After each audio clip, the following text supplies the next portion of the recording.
Vous allez écouter une fiction sonore immersive en son 3D, produite par Harris Media pour History. Pour profiter au mieux de l'immersion sonore, nous vous recommandons de l'écouter au casque.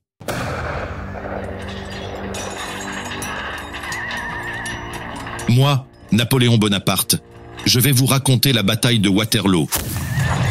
Comme si vous y étiez, bataille qui a eu lieu le 18 juin 1815. Cette bataille a surtout marqué la fin de mon règne et ma dernière tentative de conquête en Europe.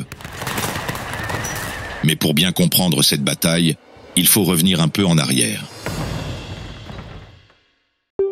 History, des histoires qui ont marqué l'histoire. Après mon exil sur l'île d'Elbe en 1814, je suis revenu en France pour reprendre le pouvoir lors des 100 jours. Je sais que les forces européennes coalisées, menées par l'Angleterre, la Prusse, la Russie et l'Autriche, ne tarderont pas à s'unir pour me combattre. Je dois donc agir rapidement. Ce 12 juin 1815, je quitte Paris avec mon armée et me dirige vers la Belgique, où se trouvent les forces alliées. Mon plan est simple.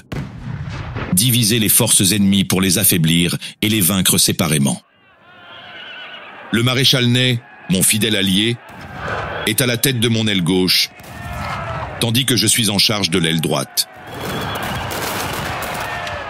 Les 15 et 16 juin, nous remportons 2 victoires contre les Prussiens à Ligny et les Anglais à 4 bras.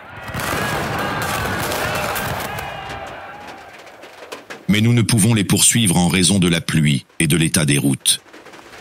Cela nous coûte un temps précieux, ce qui permet à nos ennemis de se regrouper. Le 18 juin, la bataille de Waterloo commence.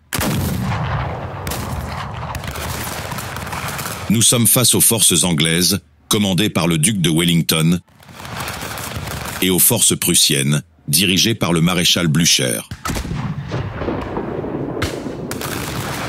La pluie a cessé, mais le terrain est encore boueux et rend difficile la progression de notre cavalerie et de notre artillerie. Vers midi, je donne l'ordre d'attaquer le centre des lignes ennemies, espérant ainsi les diviser en 2. Mais l'infanterie britannique, bien retranchée, résiste à nos assauts. Pendant ce temps, les Prussiens, qui se sont regroupés, commencent à arriver sur notre flanc droit, mettant en danger notre position.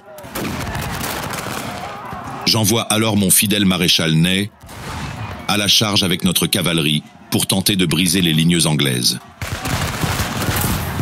Mais les carrés d'infanterie britanniques, formant une défense solide, repoussent les assauts de nos cavaliers. Vers 16 heures, j'ordonne à mon artillerie de bombarder le centre des lignes ennemies pour affaiblir leur défense.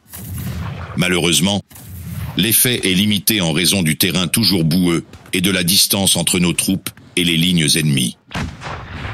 Pendant ce temps, les Prussiens en profitent pour continuer à avancer directement sur notre flanc droit et à nous mettre en difficulté. Je détache alors une partie de mes forces pour les contenir, mais cela affaiblit considérablement notre offensive principale contre les Anglais. Vers 19 heures, je lance un dernier et ultime assaut avec ma garde impériale, ma célèbre et brave unité d'élite. Mais les Anglais résistent une fois de plus et réussissent à repousser notre attaque. Les Prussiens, ayant rejoint le champ de bataille en plus grand nombre, menacent désormais notre flanc et notre arrière. Je comprends alors que la situation est désespérée et j'ordonne à contre-cœur la retraite. La bataille de Waterloo fut une défaite cuisante pour moi et mes forces, mais surtout pour la France. Elle marqua non seulement la fin de mon règne et de ma tentative de reconquête de l'Europe, mais également le début de la fin de la grande période napoléonienne. Finalement, à l'issue de cette défaite, je suis contraint d'abdiquer une seconde fois, le 22 juin 1815, et je suis exilé sur l'île de Sainte-Hélène, où je finis mes jours en 1821.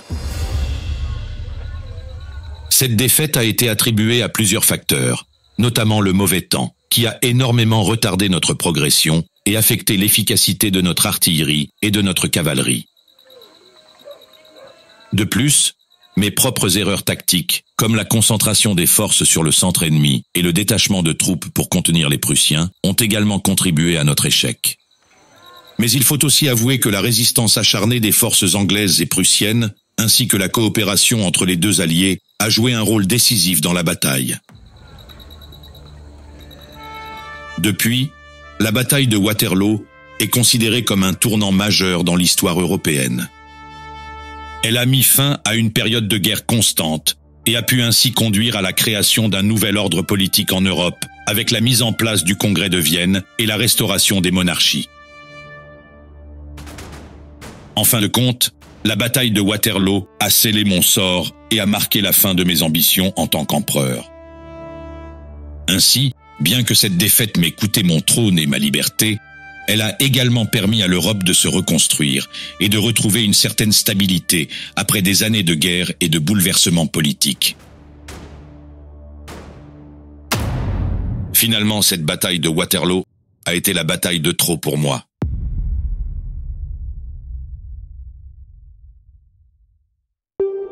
Ne ratez pas les prochaines histoires de History en vous abonnant dès maintenant. History.fr